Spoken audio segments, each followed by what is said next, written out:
Stuckey-Hatchet Chapter 18, Part 2.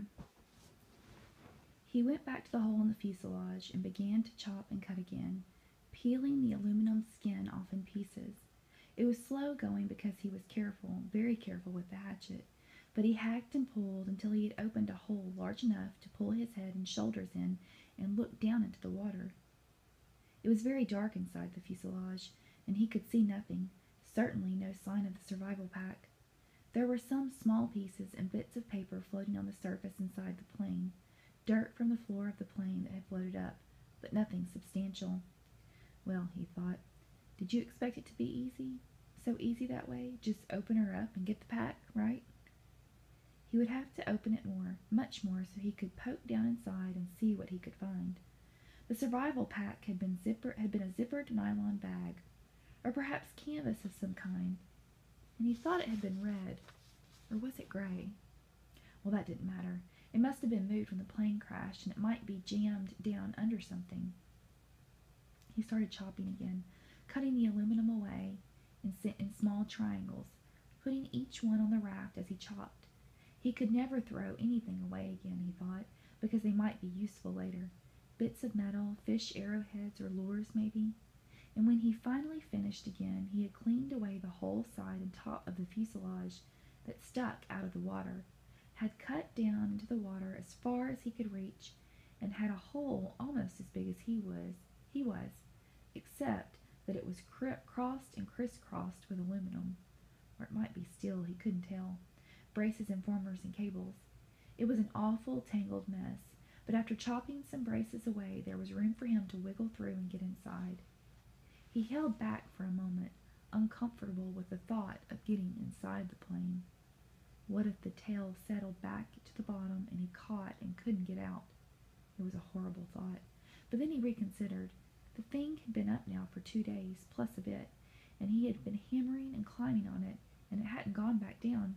It seemed pretty solid. He eeled in through the cables and formers, wiggling and pulling until he was inside the tail, with his head clear of the surface of the water and his legs down on the angled floor. When he was ready, he took a deep breath and pushed down along the floor with his legs, feeling for some kind of fabric or cloth, anything, with his bare feet. He touched nothing but the floor plates. Up, a new breath. Then he reached down to the formers underwater and pulled himself beneath the water, his legs pushing down and down almost to the backs of the front seats, and finally, on the left side of the plane, he thought he felt his foot hit cloth or canvas. Up for more air, deep breathing, then one more grab at the formers, and pushing as hard as he could, he jammed his feet down, and he hit it again, definitely canvas or heavy nylon. And this time when he pushed his foot, he thought he felt something inside it, something hard. It had to be the bag. Driven forward by the crash, it was jammed into the backs of the seats and caught on something. He tried to reach for it and pull, but didn't have the air left and went up for more. Lungs filled in great gulps. He shot down again, pulling on the formers until he was almost there. Then, wheeling down head first, he grabbed the cloth. It was the survival bag. He pulled and tore at it to loosen it, and just as it broke free, his heart leaped to feel it rise. Just as it broke free and his heart leaped to feel it rise, he looked up. Above the bag, in the light coming through the side window, the pale green light from the water, he saw the pilot's head. Only it wasn't the pilot's head any longer. The fish. He'd never really thought of it, but the fish he had been eating all this time had to eat too. They had been at the pilot all this time, almost 2 months, nibbling and chewing, and all that remained was the not quite clean skull, and when he looked up it wobbled loosely. Too much, too much. His mind screamed in horror, and he slammed back and was sick in the water, sick so that he choked on it and tried to breathe water, and could have ended there, ended with the pilot where it almost ended when they first arrived, except that his legs jerked. It was instinctive, fear more than anything else, fear of what he had seen. But they jerked and pushed, and he was headed up when they jerked, and he shot to the surface, still inside the birdcage of formers and cables. His head slammed into a bracket as he cleared, and he reached up to grab it and was free in the air, hanging up in the tail. He hung that way for several minutes, choking and heaving and gasping for air, fighting to clear the picture of the pilot from his mind. It went slowly. He knew it would never completely leave, but he looked to the shore, and there were trees and birds. The sun was getting low and golden over his shelter, and when he stopped coughing, he could hear the gentle sounds of evening, the peace sounds, the bird sounds, and the breeze in the trees. The peace finally came to him, and he settled his breathing. He was still a long way from being finished.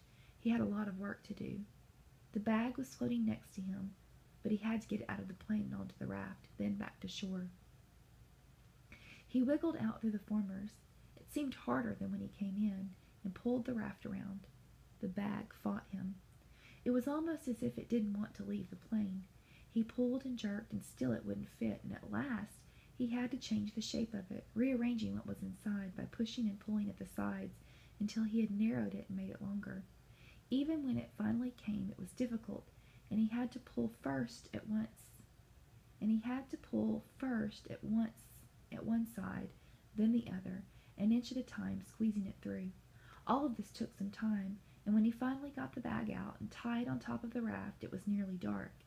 He was bone-tired from working in the water all day, chilled deep, and he still had to push the raft ashore. Many times he thought he would not make it. With the added weight of the bag, which seemed to get heavier by the foot, coupled with the fact that he was getting weaker all the time, the raft seemed barely to move. He kicked and pulled and pushed, taking the shortest way straight back to shore, hanging to rest many times, then surging again and again. It seemed to take forever, and when at last his feet hit bottom and he could push against the mud and slide the raft into the shore weeds to bump against the bank, he was so weak he couldn't stand, had to crawl. So tired he didn't even notice the mosquitoes that tore into him like a gray, angry cloud. He had done it. That's all he could think now. He had done it. He turned and sat on the bank with his legs in the water and pulled the bag ashore and began the long drag. He couldn't lift it. Back down the shoreline to his shelter. 2 hours, almost 3, he dragged and stumbled in the dark, brushing the mosquitoes away, sometimes on his feet, more often on his knees, finally to drop across the bag and to sleep when he made the sand in the front of the doorway.